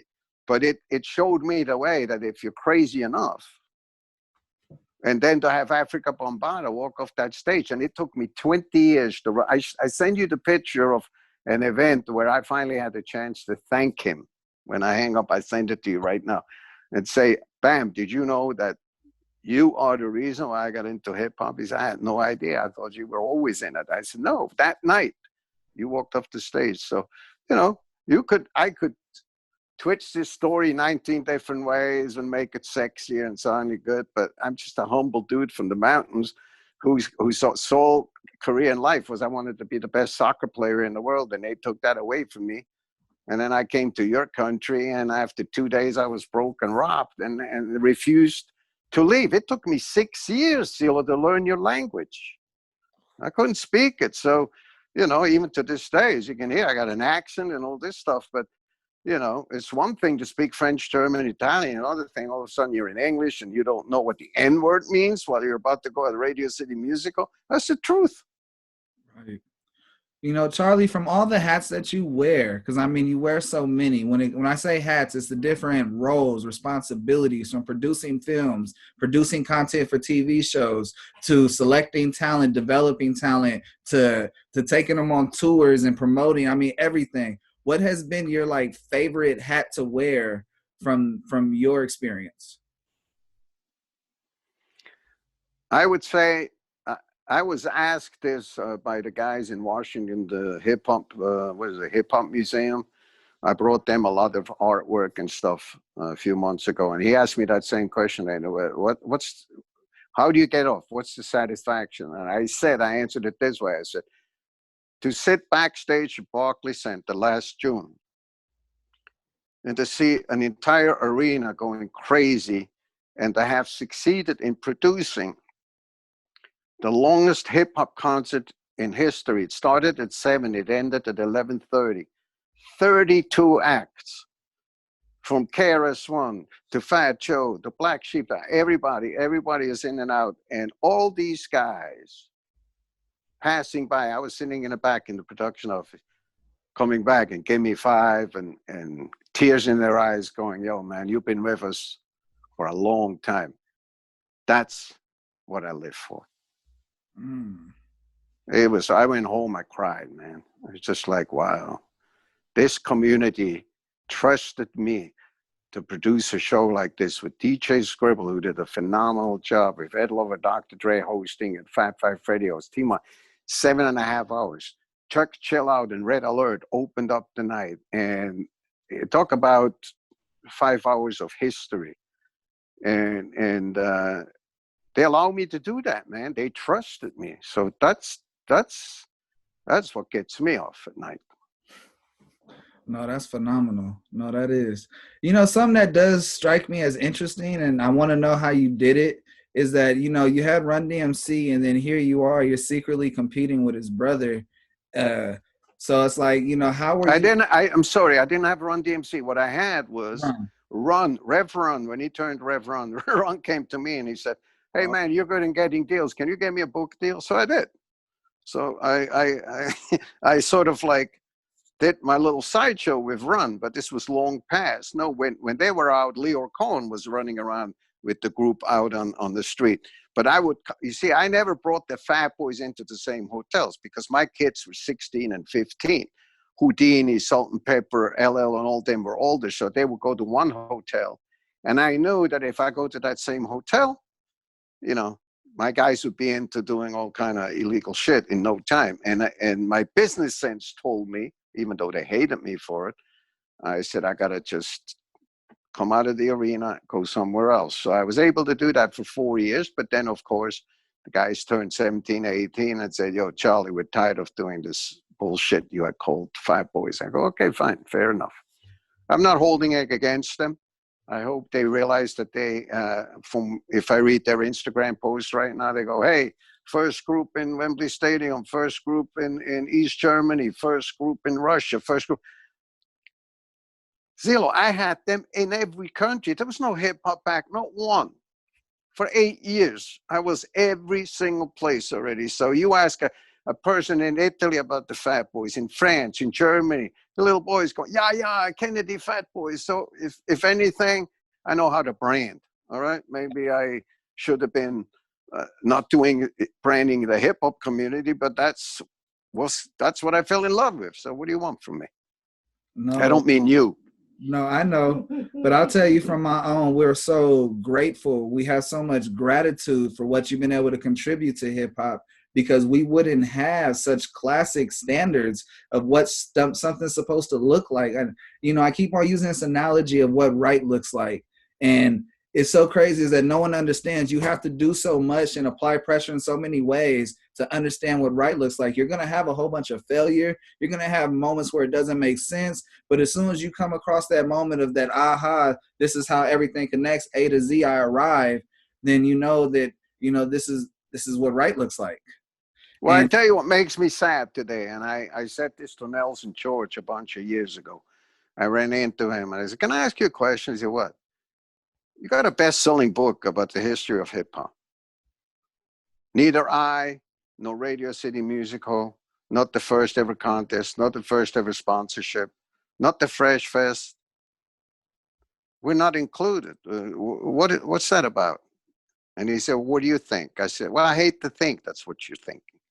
So if you can't deal with a white guy from the fucking mountains that's a great promoter, and I call myself a great promoter and marketing guy. Right. If you can't deal with that, I contributed as much as I could. Certainly, I'm never going to take credit for it. And I can see if there were live comments right now, you know, fuck you, you weren't there with Nas today, fuck you didn't know with Jay-Z, that's real hip hop. I get it. I love it. Now that I can speak English, I know that it's phenomenal how hip hop has evolved. But all I know is that the kids that I've been around, and to be able to say to that whole community 30 years later, last summer, saying, "I'm trying to do a concert, would you mind joining me?" Not one artist turned me down, Zylo. Not fucking one artist said, "Charlie, tell us where, when, what time." Nobody asked how much. Wow. You know why? Because they knew if I bomb, we'll take a bath. If we do well, I split. I've never been about the money, man. I came here with 300. If I go home with 350, I've had a good time. I don't have cars, don't have a suit. I know I hear your podcast with guys, you know, they have 19 cars and drive one car. I know that's what you need to do. You know, you need to impress. I come in my black t-shirt, my black jeans, and the reason why I always wear black is because I'm colorblind. So fuck all of you who laugh when I used to walk around like a Polish wedding with a blue hat and a red thing. So I just bought 200 pairs of black jeans for the last 20 years. That's why I wear black. See, right? My dad was colorblind, and the only two colors he could see was burgundy and white. And so when it came down to starting his cab company, he said that the color I want to make it is burgundy and white. And that's why they were like that. He ended up monopolizing the cab industry in Los Angeles in the late 80s. Good for him. in the early 90s, and then he passed away in 91. But good for him. He did something incredible that rubbed off on me. None of the money rubbed off on me. None of the, I guess, the rights, or you could say the, what do they call that shit? White people are privilege. The privilege never hit me. Privilege hit me so hard that it skipped me. And I never ever got to touch it or feel it, but instead I got to utilize it when it came to runs and you know, you carrying some weight in the back and I got to drive or be in the passenger seat because I'm white. And in those aspects, I've been able to win in certain ways. But other than that, I haven't really been able to get privilege in this life of mine. And neither have you. You've been able to take $300 and understand that, hey, I could lose it all tomorrow and I'll make it back the next day. With 200 ideas a day, that's exactly what high frequency is about. And you definitely have lower empathy levels of dealing with harsh realities of putting things together because you are a closer. You know how to close things. No, but you're going to see, and you got to be honest with me. I want you to call me in a few days. The reason why I just don't do interviews, whatever, is exactly that. Because you just heard my story. You're probably the first person, and I know this went out to a few people right now. And I'm going to be very interested to see the reaction. My reaction from the 1 or 2 interviews that I did give are always extremely aggressive and negative. Who's this white motherfucker coming on? So I just stopped doing it because I am colorblind, Zylo. I always have been. And I do not tolerate racism in either direction. Neither do okay? I don't care if Al Sharpton's walking over in Brooklyn popping shit. If I disagree, I'll say so. All right? So I am just, the race thing you can never lay on me, brother. It ain't going to work. So when Freeway says, oh, you going to come to me? I say, yeah, I'm going to come to you in a fucking rental car because I am no fear. I know that there will be somebody inside McDonald's or the corner who has seen Crush who will go, yo, motherfucker, what are you doing here? So I always feel comfortable in that situation. It just never bothered me, but it seems to bother a whole lot of other people because the interview I just gave you is not something today's average hustler says on television. I got lucky, man. I got lucky because I've been fair. I've been straight up. And, you know, maybe not over here, but you go in every other country, you say the word fat boy, somebody has an article somewhere or a record hanging on a wall. So I take pride in that. No, Fat Boys are legendary. Before I knew about Snoop Dogg and E40, I saw the movie Crush Groove, and that was the first introduction to understanding hip hop. And, you know, my sister made sure I sat down and watched it. And, you Why know, don't you ask Russell how I got that part next time you speak to him? I came off the tour with New Edition and Fat Boys. We only had 6 hours. I have never been in a studio. I've never seen a camera. All I know is we're doing a movie. And we go up on stage, and there's Michael Schultz, who I didn't know back then. Michael Schultz, who had just done Coolie Eye and Car Wash. Mm. And there's Russell standing over here, and he does the lines that later on I'm doing. And he can't remember them, right? Because I'm not going to say it here, but I think he had some help in his brain somewhere with certain things that didn't quite make him remember the lines. So I jumped in front of that Russell, and I said, oh, man, I'm Terry Beaker. I'm from Galaxy Records. You come over to my company. I'm going to put you on MTV and all this shit. And Michael Schultz says, oh, you'd be perfect. And Russell says, because I never read the script, Russell said, yeah, it's much better for a white guy to rob the black people anyway. And I didn't know what that meant. So I finished my 3 lines. I'm now sitting in the limo, the famous scene where I'm with Run. And as they come over to Galaxy Records, and they say, take 2. And I didn't know what that meant, Zylo. Mm-hmm. So I said, what is take 2? I said, you got to say the same shit again. You just said, I can't remember. Plus, I have a tour. I got out of the cab. I went back on the tour. Now it's 4 months later. Crush Groove premieres. Me and Linda go to the movie theater. We're the only white couple in the entire movie theater. Not that bothered me because I've been around African American my whole life. But I have never, ever, ever been in a black movie where people talk to the screen. And here I am in this opening scene. I'm standing there. Yo, if you ain't got a contract, you ain't got nothing. And people are going, yo, kill him, kill him, kill him. I literally snuck out of the theater at 3 a.m. I said to Lynn, I made the biggest mistake of my life. Oh my God, I can't believe I'm going to get killed. And I never take cabs. I only take subways. The next day, I'm back on the train. And now I'm getting mobbed by all the kids that are on the train. All the black kids are giving me cassettes saying, and this goes on for 2 months. Go to any Fat Boy album, the last 3 Fat Boy albums, where it says executive produced by Charlie Stettler and Terry Beaker, because all the black kids came up to me saying, yo, Beaker, we know this fucking Charlie Stettler's like a Howard Hughes kind of guy. Nobody knows who he is. But we know you can get this music to Charlie Stettler. And I would say, yes, I can. That's why my 2 names are on the back of the album. Wow. Nobody's ever heard that story. You got the fake name on the album. Wow, that's so incredible. The character name. Pull it up. It says right there, Charlie Stettler. I send you a snap from the photo. So that was so funny. So instead of thought I was going to get killed, I become this guy who 35 years later can't sweep in front of his house without some guy go, yo, Beaker, you ain't got enough money to hire somebody. So I want Beaker to take Crush Groove on the 35-year anniversary tour. Yes, yes. You know, if I walk out on that stage, that crowd's going to go fucking nuts. And I'm just going to do my 3 lines and walk off. And set the whole concert off. Yeah. That's right. And then we air Your Cannabis comedy film right after. So tell Snoop we need to talk, man. There's business to be done. Yes, sir. Absolutely. Absolutely. I tried to talk to him last time I was in New York, but I always laugh when you see Snoop. He's very, very friendly to me, always so respectful. But I'm walking towards him, I'm trying to tell him what I'm doing, and then, 900 guys, 17 feet tall, are going, hey, I gotta get the fuck out of here. I've never been one of those. If you can't walk down the street with me, I know Snoop can't, but I'm saying me, you know what I mean? People go, how come you don't have bodyguards? I said, because I ain't scared of nobody. I haven't fucked enough people to need a bodyguard. That's right. That's right. That's real. That is real. Think about the brothers who are walking around with, 15 bulletproof vests and all this shit. Well, who did you fuck? Why do you need that? Yeah. I go in any hood with you. You pull it, you name it. I don't care if it's Detroit or whatever it is. You go to the worst section, whatever it is, and we go eat some good barbecue. And I guarantee you that about 15 minutes in, somebody over 50 go, yo, Beaker, you eating in our joint? I go, yeah, man.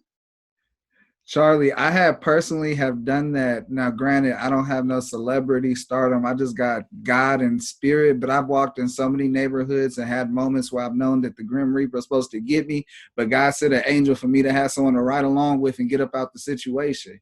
And, I would be honored to go anywhere with you, brother, because that those situations happen. Somebody said to me, oh, you're telling me you never got hit? I said, no, I almost got, one night I got really scared. It was in Hell's Kitchen about 10 years back when Dré and Ed are at the height of their career. And it's 3 a.m. and I'm walking and there's 5 kids behind me, 2 African-American, 2 Latino, and I know I'm about to get hit. So I'm marketing mine. I say, how the fuck am I going to get out of this? There ain't nobody going to help me here. There's no cop. So I turn around and I go, who do you like better, Ed Lover or Dr. Dré? 4 kids in their 20s. You go, fuck, Ed Lover, Dr. Dré. I go, I'm just asking, who do you like better? I go, yo, who the fuck are you, man? I said, do you listen to Hot 97? I managed to, get out of here. And then back and forth. It was still very dangerous for about a minute. And I said, any of you ever saw Crush Groove? And the other guy going, yeah, you know about that too? So I do my line. If you got it first time. And now these fucking guys are high-fiving me and we're walking up to 9th Avenue and I'm buying a drink. So, I mean, I got lucky, okay, but I mean, you got to think on your feet. Yes, you do. You can't just always turn around and pull your pistol out. You know what I mean? I mean, there's another way of, at least in my life, there's another way of functioning. No, that is very true. There's so much senseless violence that occurs when the communication should have been handled first. It's respect. Respect me, I respect you. Yeah, that's the common denominator. Listen, a white guy at Showtime Sports invited me to come over with JR. This is a year ago. This is in this wonderful Trump era that we now live in, where old white guys feel that it's perfectly all right to say to me after JR leaves, wow, man, he's incredibly talented. And I go, yes. Wow, you're going to make a lot of money with him. Yes. Oh my God, he's like a walking encyclopedia. Yes, but he go, no, but he's a little dark for TV, isn't he? This is a year ago, Zylo.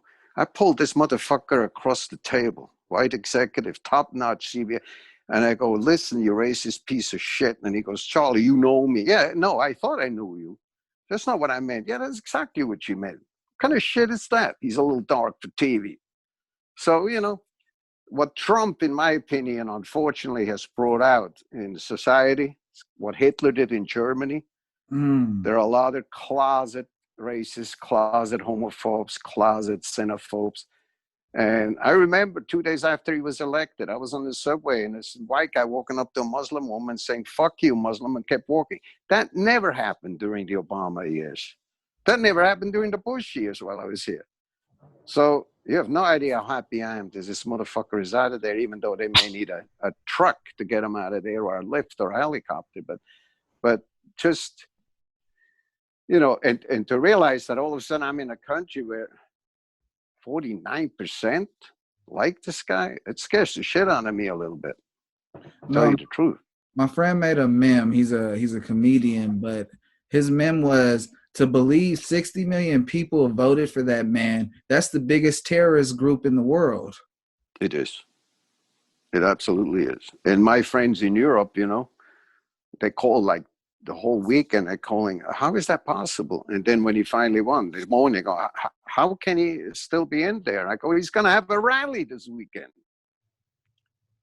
And that's because you guys are all about the ratings. And until MSNBC and CNN and Fox and all of them stop covering this son of a bitch, he is going to just keep on doing shit, because they know every time they put him on TV, maybe he does something so crazy that another million people tune in. That's unfortunate right now. No, it's a sad reality that he causes such a hoopla of distraction that people want to watch it. And they should keep that shit on reality TV, not in our, you know, politician world, you know, in our government. But no, I hear you in some of the podcasts I was listening to. You ask your guests to give you a moment of when they were pulled over by the police as African Americans, right?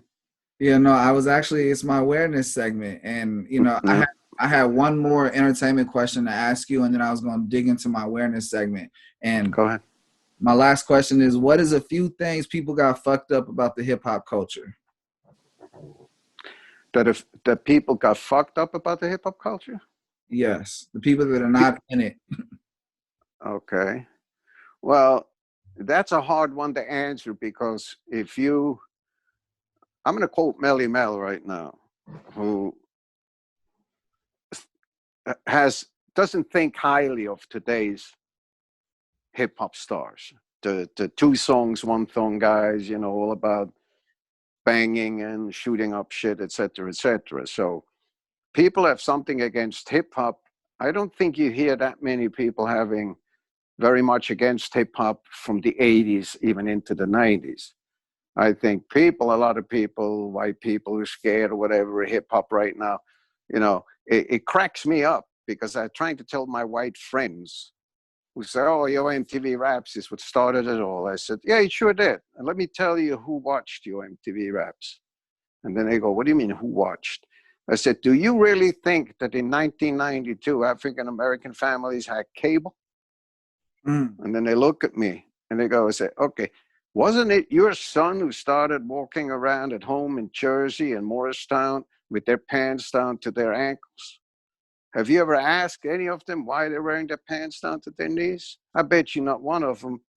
No, and they go, well, I don't know either. I said, right, you don't know either, okay? African Americans did it because in jail they took the whole thing, which you know, right?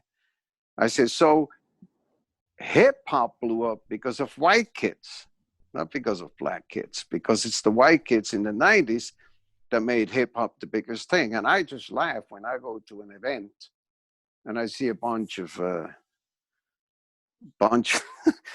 30-year-old little Wall Street guys, you know, listening to Cardi B or listening to and they try to sing along, and I just look at them and I'm going, that's some funny shit right now.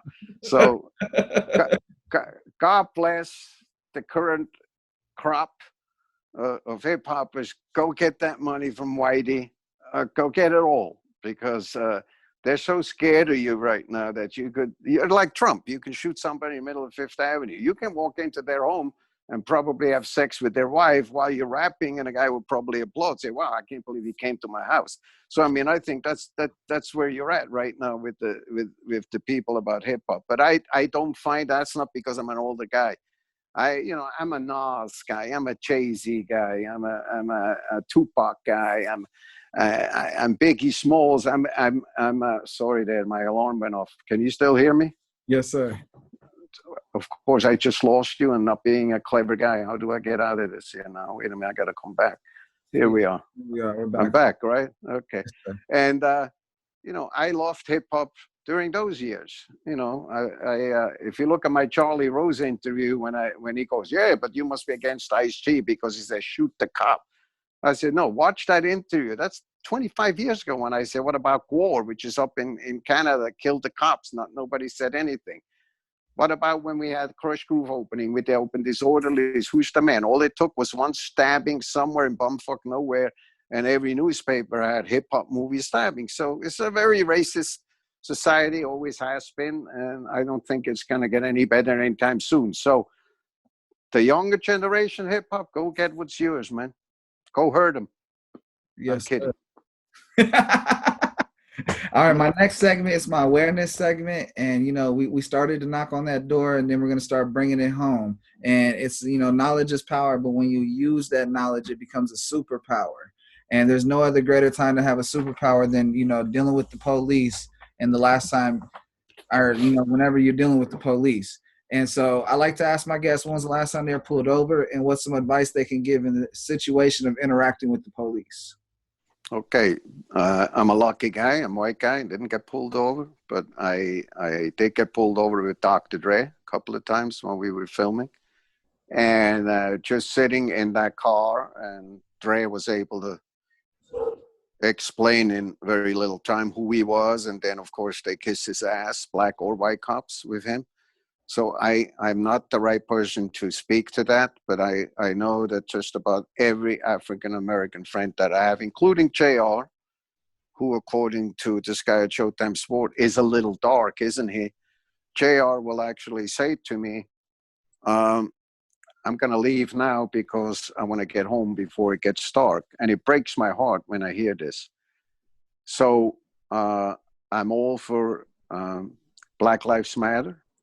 I'm all in support of that, and I can only imagine, having worked in that community for 35 years, what it's like when I can go home to my home here, and these poor people have to go out or want to go out to a cinema or go out to a grocery store, and these son of bitches are waiting around the corner.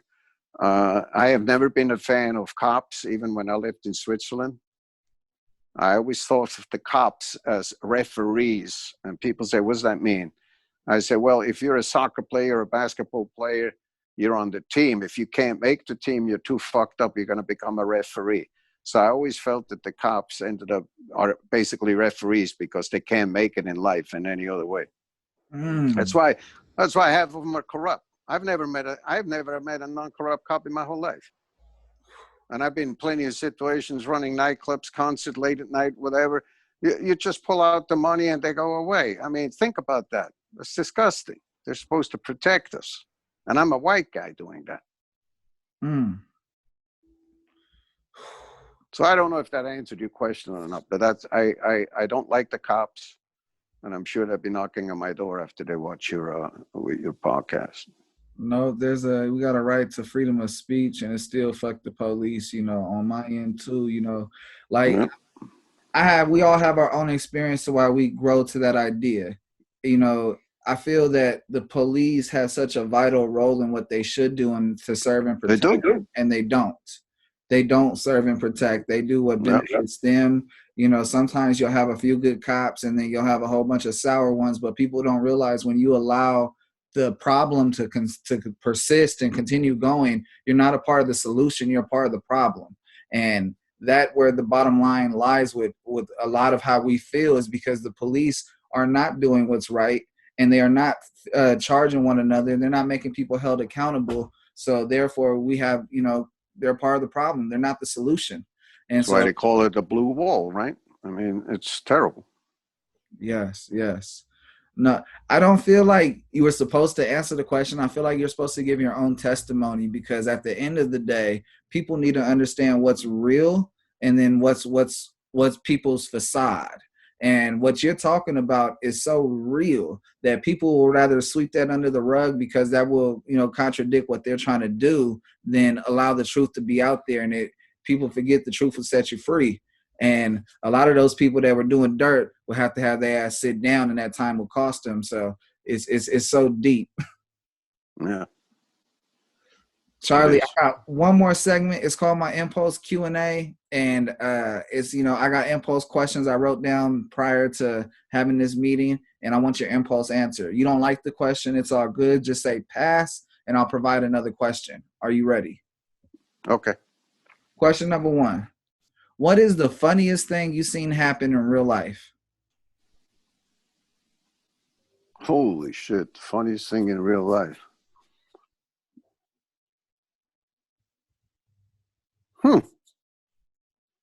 There's so many, man. I'm on tour with comedians. I mean, that's not a fair question. I mean, I could tell you about 100. Oh, I know the funniest thing I saw yesterday. I love that. I was watching, what's the older woman on CNN who always does like the human stories at the end? Jeannie Moss. And I cracked up so loud last night before I went across the street. She had a segment saying that the teachers union in America has sent an SOS to all the parents. Have you heard that? No. They're teaching their kids, homeschooling. And the SOS is, please tell your dads not to come out of the shower butt naked. And then they show the clip while the kids are learning how to do math, and the dude is coming out of the shower scratching his balls. I thought that was fantastic. So if you do any homeschooling, do not get your kid in trouble like Jeffrey Toobin. Do not masturbate at the end of your Zoom meeting. Gosh, I guess everything's coming out when the light or the camera's in your room, I mean, who the fuck jerks off after a Zoom meeting? I can't. And I respected that guy, man. He's a smart lawyer, and I'm going like, but then I started Googling him, and then my wife goes, I don't want to hear it. And I said, okay. There's some disturbing stuff there. Anyway, that made me laugh like crazy. There's a lot of other funny things. But question number 2. What is one thing you love, but you wish you hated? Oh, one thing I love. Wine. I drink way too much wine. Are you way too much wine? What's your favorite? You a red? Well, here's the thing. You grow up in Switzerland or in Europe. We very early on, even if you're from a poor family, you get introduced to wine because they give the kids a little wine in their glass of water. And the reason why I do that, it took me 30 years to figure out, because they want you to shut the fuck up during dinner. So, the kids are always a little bit stoned. By the time you're 15, you have a whole glass. All right. And Dr. Dré and Ed Lover were always amazed how much wine I could consume. Nobody's ever seen me drunk. So they forced me to go to the doctor and finally have that test. So I go to the doctor for my checkup last year. And, when you go to the doctor, he says, do you smoke? Do you drink? You have to fill that out. I never did. So I did this time. He said, do you drink? I said, yes, 1 glass or more. I said, more. How many? A bottle every day. Since how long? Since I'm 16. So when I get in front of the doctor goes, oh my God, I had no idea. I says, what is that? Is that bad? He goes, of course it's bad. You could have liver cancer. I said, well, can you put me on one of those lists, in case I do have liver cancer? He said, no, sir, I can't put you on a list. First, you have to be diagnosed. So I went home, and it was 4th of July. And of course, I'm a hypochondriac. So doctor is away, July 5, 6, 7, 8. I called the nurse. No, he stayed out in the Hampton. So now I'm freaking out. Zylo, I'm going like, what if I do have that? And then on the 8th day, I still have the voice message. Played it for Dré and Ed. I said, hey, this is Dr. Armanakis. Just want to tell you, we sent your blood test to another lab because we couldn't believe what we read in the first. So I'm going, oh my God, I have cancer. And they wanted to be double sure. And the second lab sent back the same results. You have the liver of a 19-year-old. So we sent you a case of wine. So I said, thank you. Again, it's all how you do it in life, man. You know, when my nieces were here from Switzerland, I happened to just come back from MTV Spring Break, and I've done all the MTV Spring Breaks, the good, the bad, and the ugly, right? With Skribble and Ed and Dré, and what goes on in Cancun stays in Cancun kind of thing. So my nieces from Switzerland, 20, 21, 22, I showed them this footage, and then I showed them Girls Gone Wild, where the guy made $1 billion or something, right? And nobody's smiling. So I look at my niece, who's 21, I said, you don't understand why this guy's making money, a naked girl. She goes, Uncle Charlie, I have never worn anything on the beach ever. And I go, oh shit, I've been in America too long. You know what I mean? You go to a beach in Switzerland, everybody's naked, so you don't need spring break, and everybody can drink at 15, so you don't need to go down there and get fucked up when you're 18 because you're not allowed to drink at home, you know? So shit you learn. Yeah, shit, you just educated me. Question number 3. Yes, sir. You're on a 10-hour flight. Who's riding with you, dead or alive, and what are you guys talking about? Damn. Can I switch it on the way over 5 hours and the way back 5 hours? You can have on the way to America. I would like to speak to Kobe Bryant to ask him, how did you deal with when you were a young kid and you came to a country called Italy and it was a new language, new culture? Did that fuck you up? Because coming to you guys, it fucked me up pretty good. And then on the way over, I would like to talk to Tina Turner and say, Tina, you've been my fantasy my whole life, sexual fantasy, and also music. I love your music. And I was just wondering how you feel that you now live in my country and are not respected back home. Because I think she's one of the greatest entertainers ever. But I don't think America ever gave her due. Because she was too commercial, just like the Fat Boys. Yeah. You know that shit about I gotta be real. What's real? Let me ask you, what's real today?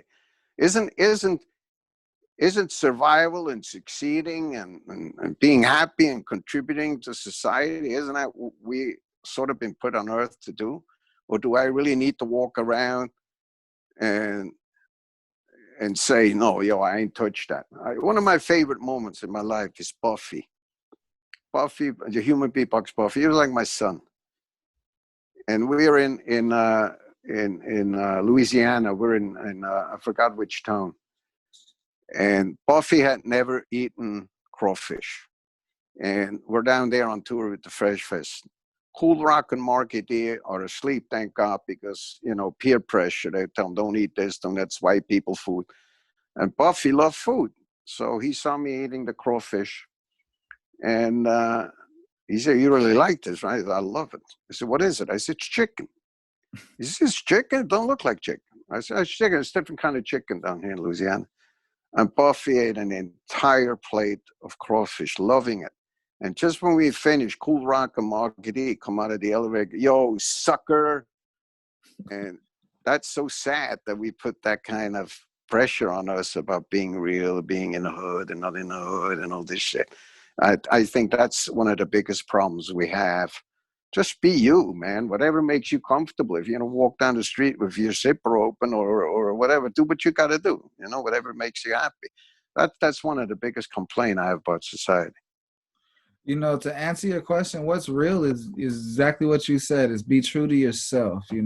So many people have imposter syndrome, where they have this idea or this montage that they want to be and allow that to rule them. And you have so many people that never ever make it in life because They'd rather be something they're not versus embracing what they are and channeling with those gifts. And, you know, I'd be a fool to say if I didn't channel in with my own gifts, I'd be lost too. I'd be a lost soul, children of the night. Yeah. Yeah, but you're being honest, and that's why I heard some of your other interviewers compliment you at the end, and I wish I could speak as educated as they do, but I can't. I'm just telling you, I said Lover would always say, you're all that in a bag of chips, man. I mean, it's just real, and that's why I remember Skribble going, you're going to do a fucking podcast? What happened? I said, well, listen to it, and you understand, because I think this guy will allow me to just say who I am, and then we'll find out. It's probably going to be 90-10 hate, but I can deal with it. I don't need this podcast to get a new job. I wanted to do it because I enjoyed spending this much time with you right now. And, you know, I haven't stopped. I'm coming with your cannabis. Thank God to the whole Freeway, Rick Ross, Echo, and Tiffany Gaines, who has been enormously helpful to me. Love that woman, just fantastic. And again, I mean, we didn't know each other until we met at the restaurant, and then they spent an evening with me and decided that it was worth inviting me for a second day, you know. And if I was such an asshole, I think they wouldn't. So that's what it comes down to. But I'm also, the reason why I don't do it, I'm just tired of explaining why I am who I am, and you asked about halfway through, did they start hating you for, you know, doing the Three Stooges thing? It was a fair question, and I answered it honestly. They did. But I didn't know how to pull back, Zylo, because I didn't know how to, I didn't have the skills of the producers, of Larry Smith and Curtis and whatever. And even though they said, would you ever manage us? I sort of built this empire, this Fat Boy empire with 14 people that generated this massive amount of money that I just didn't know how to get out of it. So that it upset the kids, most likely, I understand. I respect that. No, I love how transparent you are, and I love just the testimony, because so if one thing that people can understand is that don't rewrite history, let the history be told, and observe and absorb. Yeah. And I'm fully aware that history may not be kind to me, but there's nothing I can do about it. I just buy another ad in the Hollywood Reporter. Okay. I do want to tell you how Freeway and I met. Freeway had just got out of the feds, and I had an idea for a show, and it was a festival, and it was called the Z's Art, you know, and it was like, let me take a splash of like what they did at Rock the Bells, take a splash of what was going on in the 70s with the why am I forgetting it? But with the hippie era of Woodstock. And I wanted to apply that, and I wanted to do it in multiple cities at one day. And so I had this idea. I teamed up with someone, I'm not going to say their name because they ran off with the idea and sold it. But I had this idea, and I had an opportunity to present it to Freeway. And Freeway just got out the pen, the feds, and he met with me at Denny's in Santa Monica. And the funniest thing is that we're at Denny's in Santa Monica, and he asked to order fried rice. Of all things to get at Denny's, fried rice, because he was on a diet. And then we discussed my show, and he said, anything you need for this festival, I will give it to you. We'll make it happen. And he was on his way to Jimmy Iovine. And then he went into his whole problem where Jimmy Iovine didn't want to work with him. And they tried to blackball him. And then, you know, Freeway rose like you know, ashes and really got to everybody. And, you know, look at his legacy now. And I'm so proud of that brother by overcoming. And, you know, he showed me that no matter what happens, you just got to keep on working, keep on progressing, because you're going to make your mark no matter what. The whole thing is... He and Echo and Tiffany, as I wrote to Tiffany yesterday on a post, I said, I have never in 35 years come across more honest and just wonderful people. I mean, they helped me, you know, we were trying to put the Your Cannabis Festival out on Mike Tyson's ranch. I reached out to Tyson's team, didn't happen for obvious reasons, but not because of them. And when Echo wrote to me 2 weeks ago or so and said, this guy's going to call you, I didn't even need to know who you were, because that's the kind of trust and love I have for that group of people. Same way, you know? Wow. No, and think about what Freeway went through. Think about and what he's doing right now. I watched his video yesterday when he stands next to Kamala Harris, And he tells the haters, get over it. This is why I'm with Kamala Harris. And I'm going, poor guy, you still have to. That's what I mean about real. Motherfuckers learn what Kamala actually did and learn what she can do. And I love how Freeway ended the thing saying, I love her and I'm with her now because now I can become a multimillionaire legally. I don't have to sell this shit the way I did before, you know? So what they did to his story and robbed him and all this stuff is disgusting. But that's the game we're in, right?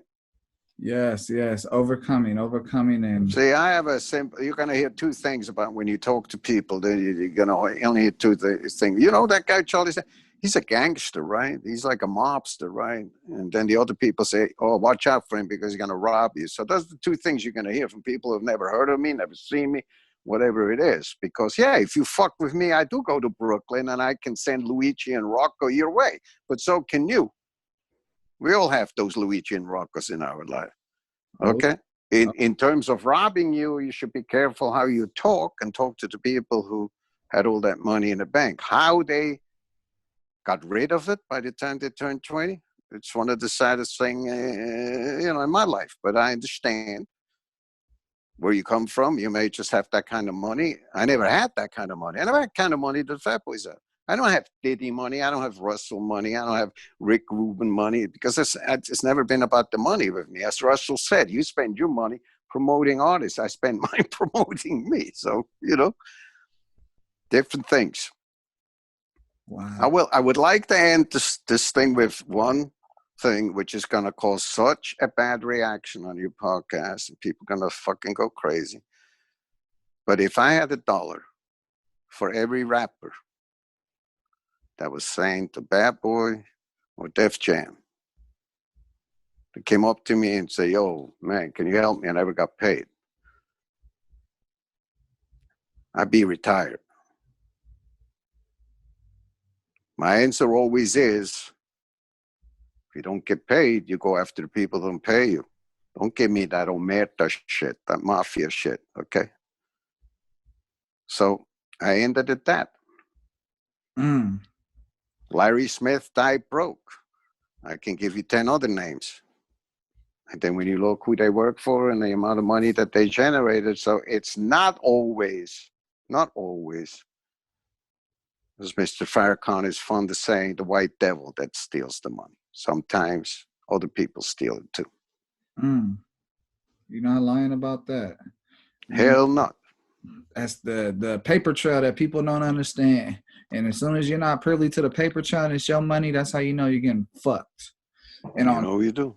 On that note, it's Contrast Uncut. It's been the season finale, season 4, episode 50. I've had the honor, the pleasure. Just, I've been able to absorb this whole entire experience like a sponge because you never want to be a fly. A fly gets spatted on the wall and they get lost in the sauce. And, you always want to be a sponge. And I've been blessed to be a sponge because this brother put so much content, so much history into what it takes and what it's like to go from Switzerland as a pro athlete to come to America, get robbed, and still have the American dream. There's no excuse to chase your dream and believe in something and accomplish it. And the only thing you got to learn from this brother Charlie is that this brother never stopped. He never quit. He continued to work and figure it out. And I appreciate you coming on here and dropping these gems, Charlie. You let the gems drop where we need to call those gems Charlie Stettler from now on. Zylo, I can't thank you enough. It was a pleasure to talk to you. I'm going to hit you up in a few days. I'll send you a few of those back of the album, Terry Beaker, Charlie Stettler things, so you know that they actually are real. And we'd love to hear the kind of response you get. I don't think it's going to be pleasant, but hey, I can take it. Yeah, I don't do this so much for what other people are going to think about. I do this to keep it real, to keep the content what's right looking like, because so many people get misconstrued on some false hope that they never see what real looks like, what right looks like. And that's something that, whatever it takes to get accomplished, I'm willing to do. And I feel strong that the real will override all this bullshit, because eventually the bullshit will have nowhere else to go but down the toilet, and the real shit gonna continue to rise. The cream always rises to the top like the crop. So let's continue to rise. And if I was religious, I would say amen. Preach, brother, preach. It's been wonderful, and I like to circle back with you because a couple of projects might just appeal to you. All right? Charlie, you have no idea. It's a dream to not only to speak to you, but if I can work for you, I'll stop everything I'm doing. Oh, get out of here. Tell your producer to exit with his ass in front of the camera so we have a good closing.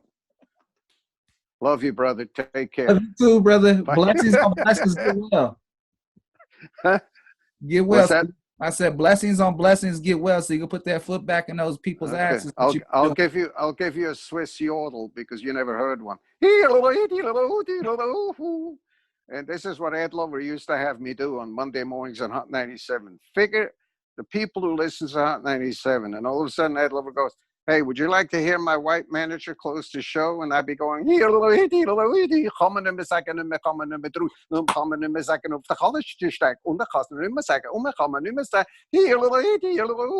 goodbye, ciao.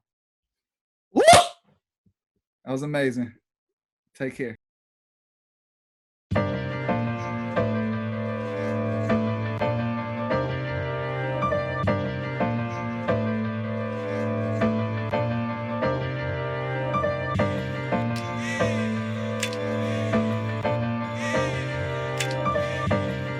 Yeah, this really remind me of some, this really reminds me of some Tribe Called Quest.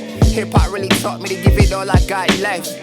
Wu-Tang taught us how to beat the projects and tell my story over beats and it could be a project. Look, how it all begun, bum, skibbity bum, yeah. Grew up on that Nas, on that L, on that pun. Old soul when I was young, crisscross, make them jump. Battle rapping for respect, my nigga, this ain't what you want. Can I kick it when I'm rhyming? Be a legend.